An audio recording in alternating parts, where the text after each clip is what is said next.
Who doesn't want to play video games all day?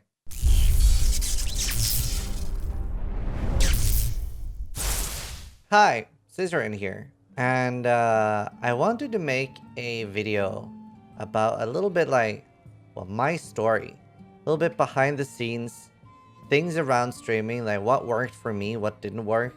I don't really know how long this video is gonna be. I have some bullet points that I feel was important. I have a lot of things that I want to talk about.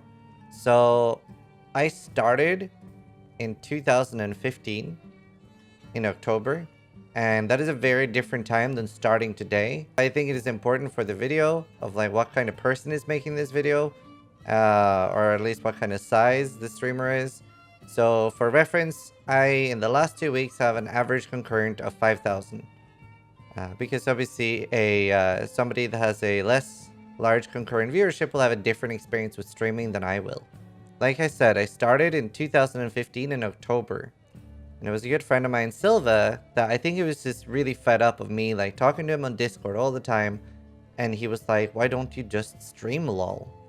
And I'd wanted to get into content creation for quite a time. I was thinking, like, should I do YouTube? What should I do? Should I program? Should I write a book? Should I don't know, play games and use like a golem voice all the time? Well, that's gonna fuck my voice up real quick. So I wasn't really sure what I was going to do. And that's step one.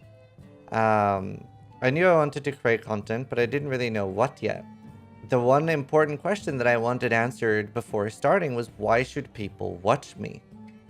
Why should people watch me? There's so many people. There's so many talented streamers out there. I didn't watch a large amount of streams. I got linked like clips and stuff like that from a lot of other people, so I'd seen some.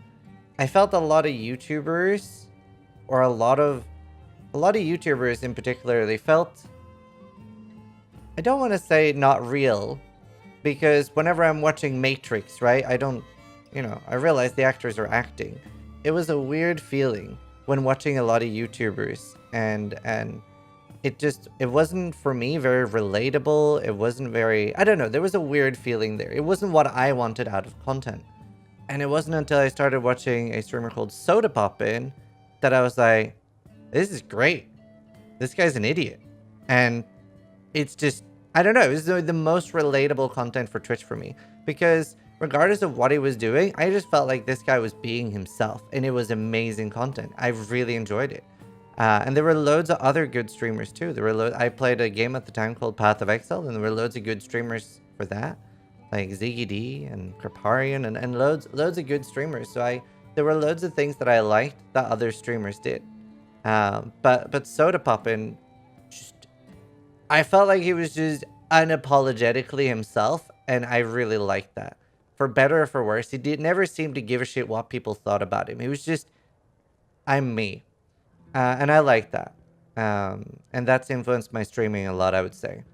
Other than that, I felt like there were especially in 2015, I felt like there were very like types of streamer, maybe even just two types of streamer, or at least ones that I saw predominantly. And it was streamers that were really, really good at the game, but they might not have like the same sense of community. They were maybe sometimes edgier communities. They were very filled with spam and stuff like that. And then there were the like more positive and wholesome communities who weren't necessarily good at the game, but they were really fucking entertaining people. It was really fun to watch, but not necessarily like the best players. They weren't like sitting there poop socking for 20 hours. And I was like, I've always enjoyed making communities, guilds, groups, clans, corporations, no matter what game I played. And that's always been a big part of me. I love leading in games. And at the time, I had my own ARC server with some custom code and stuff like that. So we had an ARC server, and when I started, I actually asked all of those people, like, hey, this means a lot to me. I am going to start trying to stream, and it would mean the world to me if you guys can have my stream open. Talk if you can, and like, come hang out. It's important to have a goal when you start. I think this entire video is a lot more for those that are specifically trying to make it as a career.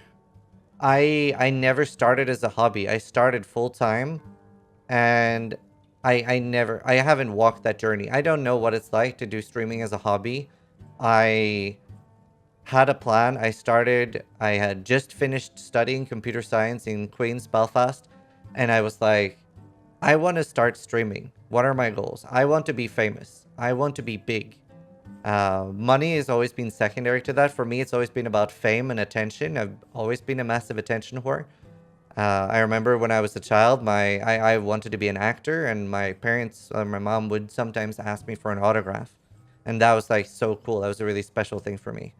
And whenever I still remember the first time some like a stranger that I had never met before on the street asked me like, "Hey, are you Zizaran? Can I get a photograph and an autograph?" And I was so jazzed. I was like, "Oh my god, that is exactly as good as it felt in my head when I played that scenario." That was my goal. So for those that are doing it as just a hobby, there might not be that much useful stuff here. I always had like my plan was I was going to stream for a year. I had around enough money saved up to not do anything else for a year. Turned out that only lasted around 6 months. But that was my plan. And I was expecting to get partnered within 6 months of streaming. That was my goal. And if I didn't get partnered for a year, I was going to quit. Was how I had planned everything out. So I decided to start streaming, and I was going to combine streamers like ZD with super wholesome, super positive communities, with more like no-lifers, like Havoc616 and Ita. Obviously, also influenced by Soda Pop, and I'm just unapologetically being myself all the time, for better or for worse. I decided to stream Path of Exile. It was a game I was quite into. Figured I could become pretty good at this game. I already had like 3,000 or 4,000 hours by the time I'd started playing it. So I knew a lot of it, but I'd been playing it at a very, I call it dedicated casual. I had a large amount of hours in the game, but I wasn't particularly good at the game. I didn't have a particularly large amount of knowledge. A lot of the stuff I learned and improved early on was learned by playing with other people like Havoc616 and asking a lot of questions. People like Garatha as well. So I learned a lot from others. But that was my plan, and I started streaming. I started streaming Path of Exile, which I thought was a perfect game at the time because it wasn't particularly saturated, but still had a decent amount of viewership. Like, the category wasn't dead if somebody, like, there were always somebody streaming. That was very important, picking the right game. I streamed for, I think, 2, maybe 3 weeks, and I was doing 30-hour sessions. So I would stream like 30 hours, sleep 4 hours, go again, because I wanted to brute force this. I wanted to really, really grind. And I think that was a very, very important part of the start of my journey. I streamed like 2 or 3 weeks of doing this, so a few hundred hours, and nobody was opening my stream. Not a single soul. Nobody, without getting a direct link to the stream, was opening it.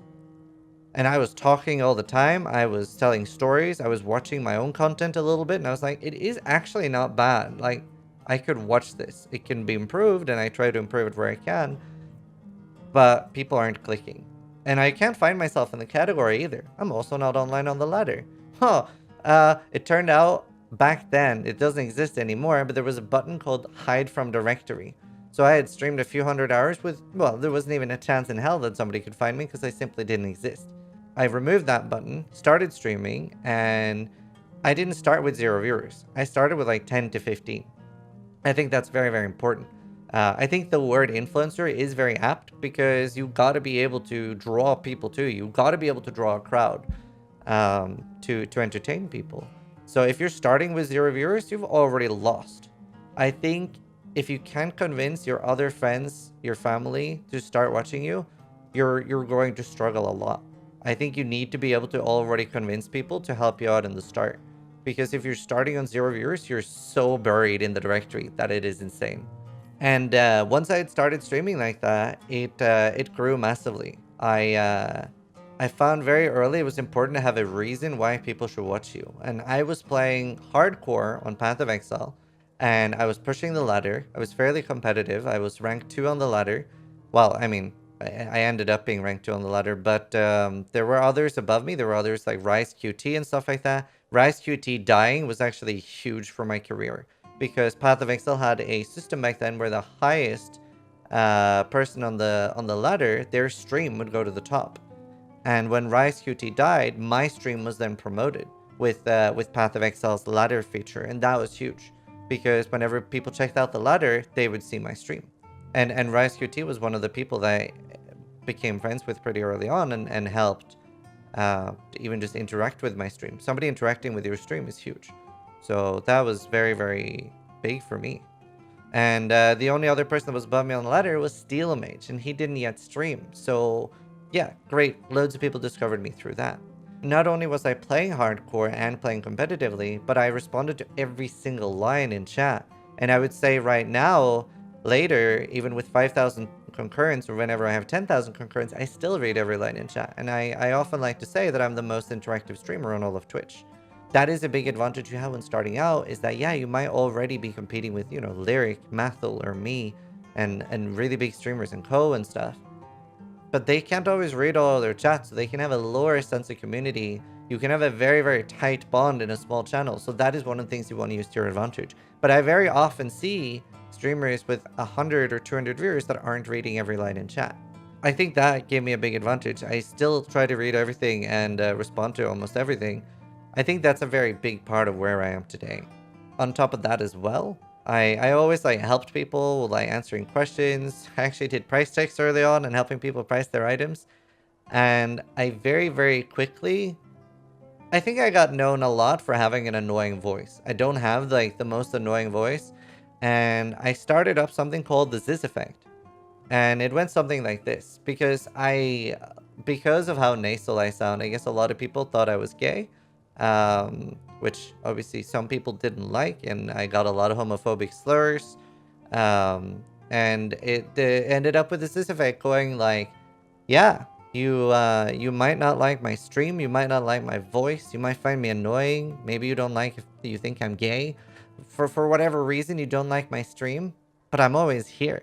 When your favorite streamer logs off, maybe you'll see a clip, maybe you'll like, somebody will talk about me, and before you know it, maybe like you'll laugh. You'll do like a small head tilt. And sooner or later, you'll come back and open the stream again. Sure, it might be unbearable the first 10, 20 times you open it. But before you know it, you're going to do exclamation mark start. You're going to see when is Zizaran's next stream. And then it's too late. This effect has got you.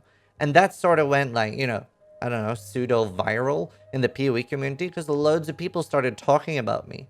And it got very common to see things in my chat like, wow, I went to sleep, went to work, went to sleep again, and you're still live the entire time, because I would regularly do 30, 35-hour sessions.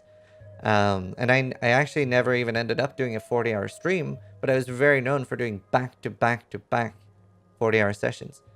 And that's obviously not particularly healthy. I wouldn't say anything about my approach to streaming was particularly healthy.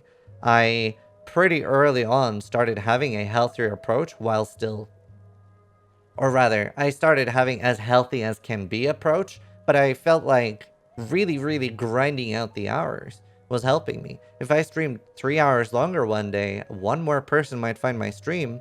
That one person might recommend me to somebody else. Somebody might host me. Another streamer might find my content and interact with me. There's so many benefits to being live for longer. I think this was sort of unique back to then as well. I think that is one of the things that's changed a lot. And I would do things differently if I was starting today. But that was something that was very important and integral to me growing. I also had very, very bad branding. My name back then was PC Child, and I think for like an entire year, I was doing everything I can to try to get that changed. Because I remember when I realized I wanted it changed, it was too late. I had 3,000 followers. Do you know how many followers that is? That is the entire world to you at the time. So I felt like it was too late to get it changed, and I have a video up called PC Child No More on YouTube where I was just so jazzed that I finally got that changed. And it was a Twitch employee, Mr. Slyn, that finally got that like handled for me. And yeah, everything was instantly going very well. I actually got partnered 7 to 8 weeks after I started streaming. And back then there was a partner requirement officially of like 700 or 800 concurrents to get partnered. And I think I had somewhere between 100 and 300 depending on the day. And they said that my channel was growing so fast and they were impressed with what I was doing. And they declined my first one, which was around 4 weeks, and said to check back in 2 weeks. And if I was still on the same trajectory, they were going to partner me. So I was excited just to get a human response by a person called Zachary Diaz. And he later partnered me. And I was so happy. I called my parents 2 a.m., middle of the night, and I was like, I got partnered. Like, actually, it must have been like 4 a.m. for them, but they were sleeping and they were so happy for me. And I was very lucky. My parents were always very supportive. My mom and my dad would always have my stream open as much as they could, and they would come say hi when they could as well. And I was always in a very, very lucky position that I even could do this. And people always talk a lot about, I feel like there's almost always two sides to this. I feel like a lot of people that are still struggling or, still trying to make it, they'll say that it's just pure luck. It's pure luck, and obviously you have to do a lot of hours, but it's mostly luck who makes it or not. And then you have the people that are already successful will say, luck had nothing to do with it. Everybody I know was always successful just because of how hard they worked, and it was just hard work. If you worked hard too, you were going to succeed no matter what. Where I personally think there's a combination and in between there. There are loads of people that have come to me for advice and been like, hey, can you check out my channel? I'm grinding really hard, but I'm not succeeding. And I'll open it and look, and I'll be like, yeah, there are loads of reasons for that. Your stream is trash. Some people will be really, really happy for the feedback, and some people were expecting the slash Reddit Twitch feedback, which if you're not familiar with the Reddit, it's pretty much only extremes that get upvoted. Keep grinding no matter what. You are going to make it, or give up, you're all doomed. Like, it's very, very extremes that get upvoted there. And it's not very healthy. There are a lot of streamers that are currently streaming that if they are trying to make it, they probably shouldn't be. They're doing a lot of things wrong. They might not have like the personality for it. They're not particularly entertaining, and there's not a particular reason to watch those streams. And that is the number one question I think you need to answer. I think that is the number one thing you need to answer if you're going to start streaming is, why should people watch you? What makes you different? There's so many streamers. Is it even possible to be different? Like, you see sometimes people will come out of the blue with like a really, really clever idea. Like the sushi dragon just boomed out of nowhere. And sometimes people will blow up with just some really, really clever shit that you wish you thought of. And you really benefit from being able to think of something like that. Or it's also a little bit with the right place at the right time. Like, I picked Path of Exile because I knew it had a very bright future. It was a game that was, while still being really old, it was growing. It was growing an incredible amount. So picking a game, like if you're streaming Fortnite right now, trying to be the big like next streamer, you're probably fucked. I think picking the game is very important, and there can be some luck there in whether your game becomes more or less popular. But yeah, it's a lot hard work. So I want to show some stats. You know, a lot of people don't share a lot of this stuff. I try to be really like straightforward with everything, but I want to share some stats. Sadly, the Twitch analytics don't go back further than December 1, 2017. But I would say my first 2 years, I streamed a little bit over 4,000 hours per year. And I still did my own YouTube on top of that. Till this day, pretty much my entire life is just work and sleep. I don't do much else, and I very, very rarely have days off. And normally that would be things like conventions. Like, I'm pretty sure, yeah, this is TwitchCon, where I did some IRL streams. And I believe this was a PoE meetup in Germany. Outside of dire emergencies or anything, I very rarely take a day off. I don't think you should ever take a day off. Because, well, I mean, this is a lot similar to starting a brick and mortar shop. And I learned a lot of what I do from my mom, who ran a flower shop. And she would wake up 4 a.m. in the morning, go to work, and get home at like 8 or 9 p.m. And yeah, she slept sometimes 5-6 hours a day and wouldn't usually have weekends off either. This is not healthy. This isn't something most people should do, but you benefit so much from it. And I think I'm now at the stage where I'm sure I could take 1 day off a week. I don't have any plans to do that because it's infinitely better for me to not take a day off a week. And if you have a limited amount of hours to stream, if you're not going to do what I did and just absolutely like pedal to the floor and no life it, which I don't even know if it's the best solution to do right now, but you need to have a schedule. You need to make sure people can expect exactly when you're going to be online. That's the most important thing. If you're online at 6 p.m. one day and 12 p.m. the other day, that's terrible. Don't do that. But we can see here in my analytics, I guess this is my second year streaming, and I have an average viewers of 2,500. This is then next year, and I've started streaming slightly less, and even less this year, which is 2019 to 2020. All other stats are going up through the years. And then we're around slightly less than halfway through this year, and I'm currently on schedule to stream more again, more similar to 3,200 again, I guess. So I've currently been changing my strategy a little bit. Early on, I was very, very much all about just streaming and being live almost the entire time. I kept fueling into the whole Ziz effect thing where I'm always live and I'm always online when your favorite streamer isn't. And that worked really, really well for me. But eventually that will start stagnating. That started stagnating eventually, and I was very, very down about that. Because even though I had a very, very large viewer number, I would say this was probably around here that I felt I was stagnating. Maybe even into early this year. But at least for this 2019 to 2020, I was stagnating. And that's never a good feeling regardless of where you are. I think it's kind of worse at a higher level because you have to feel like a piece of shit for doing it. You're like, I'm still getting 3,000 viewers. That's so many people would literally kill people to get 3,000 viewers. Like, that's a huge accomplishment. But I'm stagnating.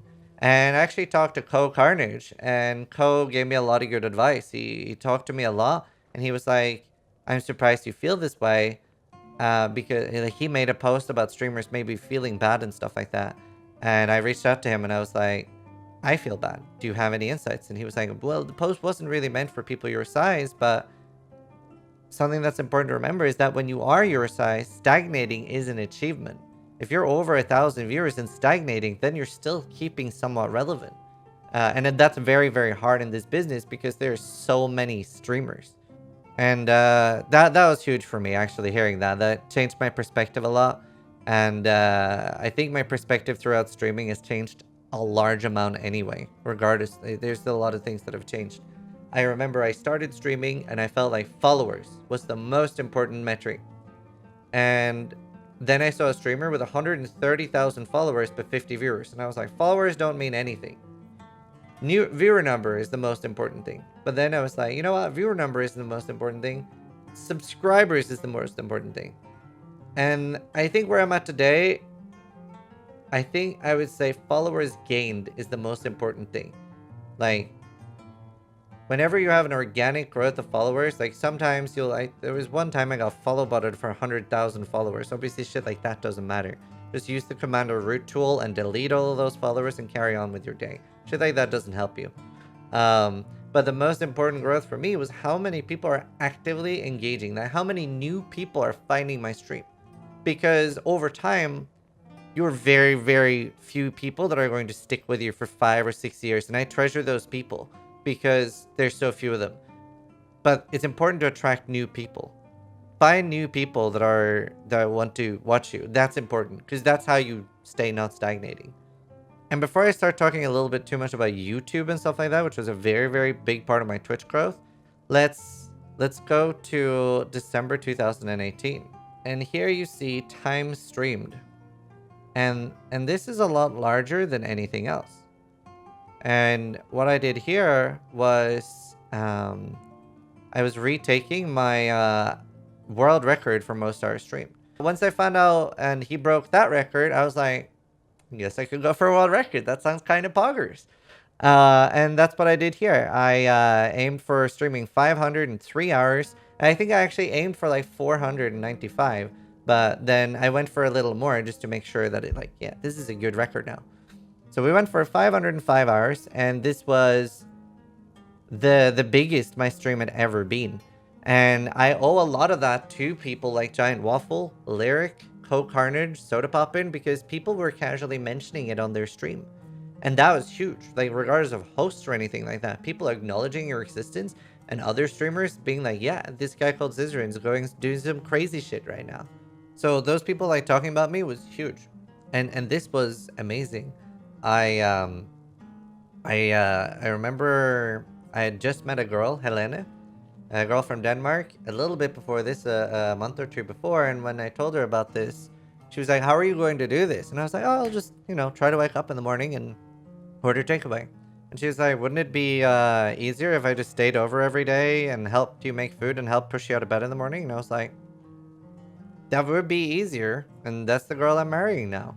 So that was very, very helpful as well. Having somebody literally kick you out of bed in the morning. But either way, this was the biggest that my stream has ever been. And it was one of my greatest accomplishments. Because when I started streaming, my goal was always I wanted to be one of the biggest channels on Twitch. For at least like a period. Because you can never be something eternally. So like a week would be perfect. Or even a day. And for this entire month, I think at some points I was the 4th or 6th most watched channel on all of Twitch. So I'd already hit one of my goals. And I ended up being the most watched streamer. I think that was here or here. I remember I bypassed a other streamer called I'm a Cutie Pie. And I was number 1 for 5 or 6 hours. And that was at 5 a.m. in the morning. But that didn't matter. That was a huge goal for me. And that was always my goal. And I'd always said stuff like that. Even when I had 50 viewers and loads of people were to write Omega lol, good luck on Path of Exile. You would need to play Fortnite or TFT. And my goal is still one day to become one of the 10 biggest streamers on Twitch. And by that, I just mean if you ask a average Twitch viewer who are the biggest streamers, they're going to go Soda Poppin, Ludwig, Asmongold, etc., right? The goal is that one day, random viewers that don't necessarily watch me can mention me and go like, yeah, that's fair, instead of going, who Omega lol. Like I said, one of the main reasons I wanted to do this was fame and being known and famous. Very, very important to me. And this was also extremely financially lucrative for me. I don't think I'm supposed to show dollar amounts specifically from Twitch, but total, including YouTube and everything and donations, I made over 70,000 US dollars this month. It absolutely trumped everything before and after. I never came close to making that amount of money in a month. But I paid off my entire student loan in 1 month. And it was amazing. It was the best feeling of the year. Or best feeling in my life. I hit over 10,500 subs. I remember Carnage came in at the end and gifted a few hundred subs. And I was totally, if I didn't have something like that happen, going to gift myself subs. Because I would have permanently unlocked the max emote slots on Twitch. I don't know how many other streamers have experienced something like this. But it was one of the worst things that ever happened to me. Because for the next 2 years, I was the closest I've ever been to being depressed. Because the next league start, it was good, but I hit 5,000 subs or 6,000 subs. And I had mentally prepared myself for a big crash in subs. I thought like, oh, I just want to stay over 2,000. I just want to stay over 2,000. I never want to go below that. And that hit me really hard. I went down to 1,200 subs. And it shredded me, because I didn't think I would drop that low. I thought I was already being pessimistic by hoping to stay above 2,000. So next league, new PoE league, new content. I go back up to like 5, maybe 5.6k, and all I'm thinking is it's not 10k. I'm regressing. And my brain, I was too stupid to think like, you're doing something completely different. You're not setting a world record. Stop thinking it like this. I just set myself a new 0 and I was punishing myself, and I was just getting sadder and sadder, and I was still doing really well. By any metric, I was doing incredibly, but felt like I was going worse and I was stagnating. And I had sort of hoped that this was like you've done it now, you've made it. I started letting things getting to me. I had always had a very, very unique outlook on dealing with trolls. I would always have somebody come in and throw gay slurs at me, or just say I'm ugly or whatever. Like, doesn't matter, right? Just people being mean, right? Because it's the internet. And normally I would ask them if they're okay, because I feel like when people are doing that, they're generally projecting. People aren't mean because you're doing something wrong. They are generally in a bad place themselves. And several times I've asked the people, are you okay? And they'll say, no, I'm sorry. I actually do apologize for my terrible behavior. I'm just lashing out. One of those people are my moderators now. Several others are core viewers that are there every day. Sometimes just people are in a bad spot and don't have a good coping mechanism. So I generally have a very, very good way of dealing with trolls that works really well for me. I ban very few people. I generally have less than 10 people banned per year, and so I can't do those like unban request streams. And it's not your job to deal with people being shitty. There's nothing wrong with banning them and moving on. But I like dealing with it this way, and I feel like it ends up being less overall. But in like Blight and Delirium leagues, where I was really like, I wasn't enjoying the league. I hated the content.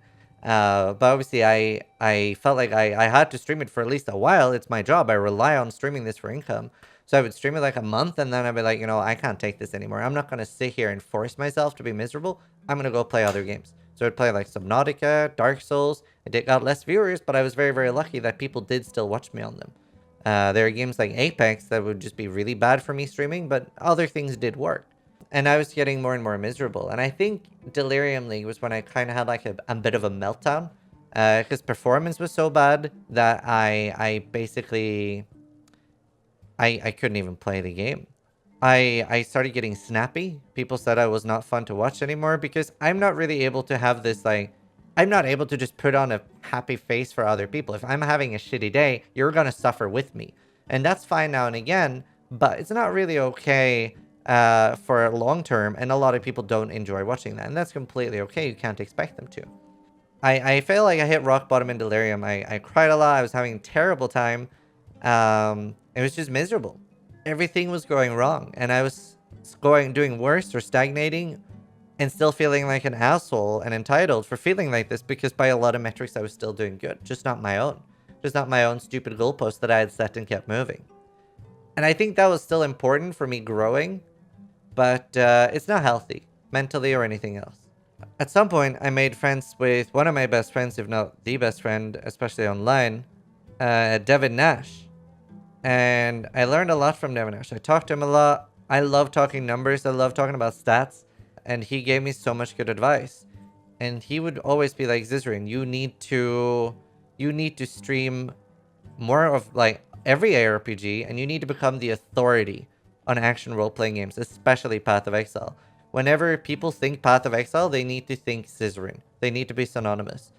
And I started pushing a lot harder on YouTube. That was also something he recommended. He said, you should ideally be at least doing one video per day. I got a new editor as well. The other one started having real life stuff, needed to do other stuff, but I got a new editor. I'm giving him 50% of my YouTube revenue. I feel like if you tie somebody else's success to yours, they're more encouraged to work really hard. So that's felt really, really good for now to me.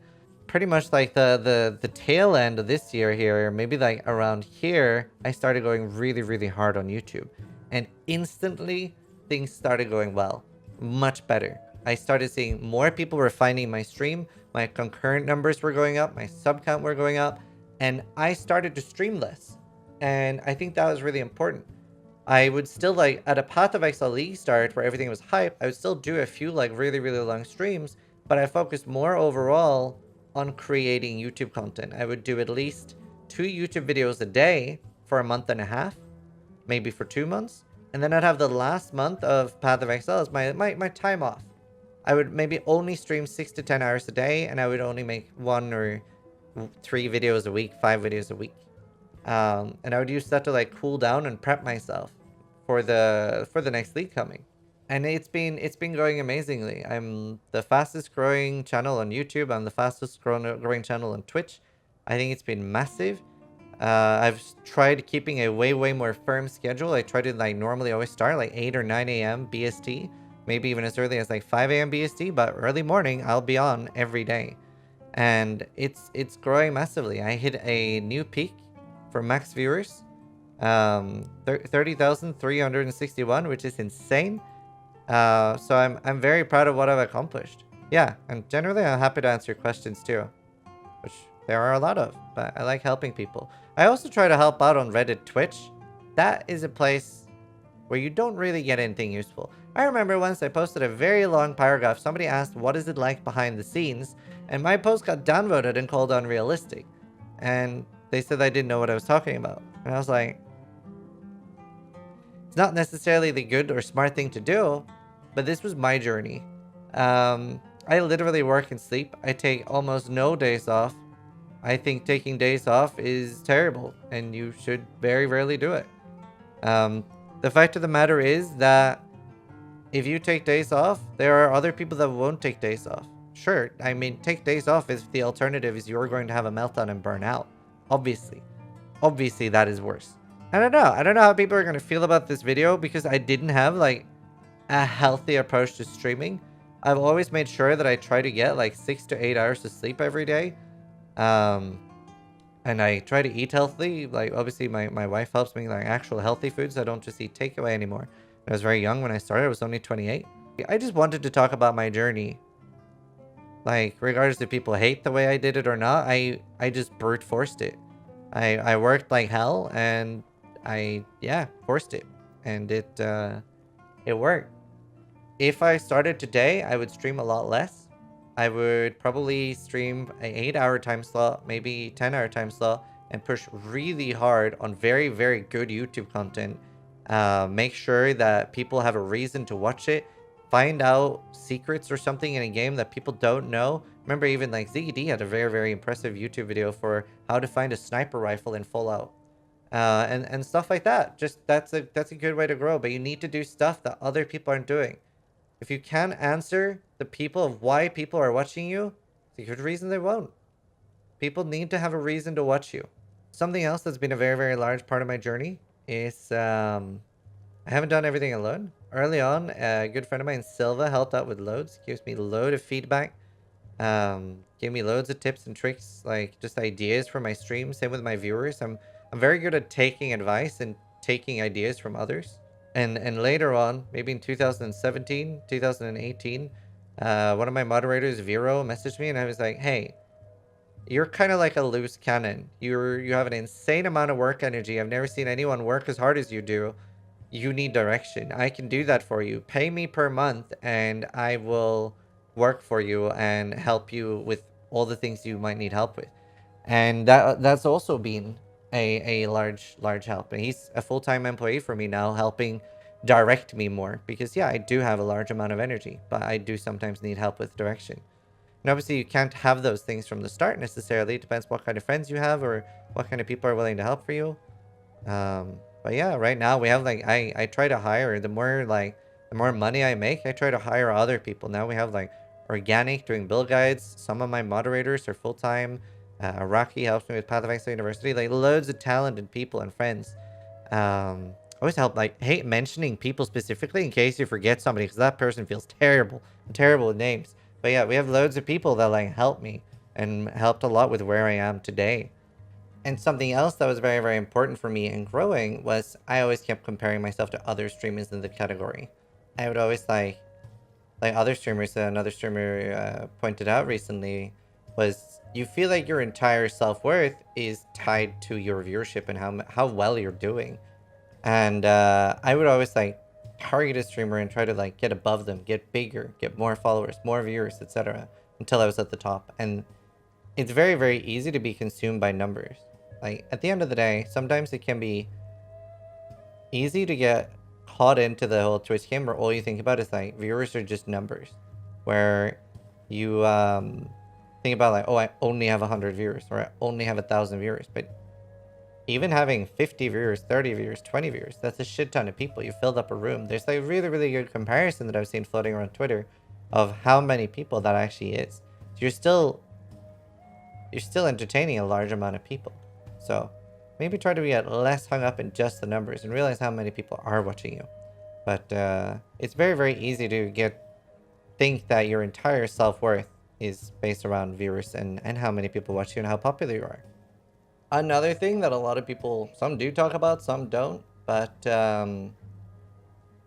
whenever you put all your time into something like this, well, I mean, I used to have friends, or more friends, and it's not like their fault. Like people are always like, oh, the real friends will stick with you. Not really. Friendship is a two-way street. So if you prioritize just working, you're probably not going to be left with any friends or relationships. So I lost a lot of my friendships. I lost a relationship over it. For me, that was absolutely worth it. This is, for me, everything I wanted and dreamed of. So I'm very lucky. But yeah, and I still have some friends. It's not a lot. I have three real life friends that stayed, and I made a whole bunch of new ones from streaming. And I've seen a lot of posts of people talking about like discoverability on Twitch being really bad, etc. And it's not that good on YouTube either. And discoverability just, with any form of entertainment right now isn't that good. And I actually remember Twitch approached me when I had like 200-300 viewers and asked if I wanted to be in a group, like a Twitch group, channel group for small streamers. And I was like, what'd you say to me? I'm not a small streamer. I'm just not there yet. I have 200 viewers. That's tons of people. Like, so I didn't ever want to brand as a small streamer. And the reason for that and why that was so important to me is I don't like the hashtag support small streamer stuff, because I would never want somebody specifically to go out of their way to support me because I'm a small streamer. I never wanted pity support. I always wanted people to support me because they really, really like my content regardless of my size. So I've never once like done like the hashtag support small streamers, or either I've never had like TTV in my name except my first character, and then I decided I didn't like it. So I don't think those are like the best ways to grow. And the number one thing that as a viewer, if you're watching, you really, really like a streamer, especially someone that's smaller, the number one thing you can do is to share like their content. Share it with your friends. If they're a content creator that makes like guides and videos for a game, be like, hey, this person makes really good guides. Check them out. That's the number one way of supporting someone. And that's the number one way to grow. So I think that's important to mention. I can try to make a follow-up video if people have a lot of questions. I generally give very brutal answers. I've had no problems telling people I don't think they're fit for streaming or aren't good enough or entertaining enough and would need to do a massive rework. So make sure you only ask questions you really want very blunt and tactless answers to. Because I'm just very blunt and say what I think. That's not always the best. That's not always what you should do. Sometimes you just need to hear some reassuring words, but I'm not necessarily the best for that. Very straightforward. Sometimes it's good, sometimes it's not. Either way, I wanted to make a video about what I felt was my story. My name is Zizaran, Kjetil, from Norway. I live in Belfast, Northern Ireland, and I'm one of the larger streamers on Twitch. Hope you guys enjoyed the video. Sub if you like it, and the most important thing, try to die less than I do.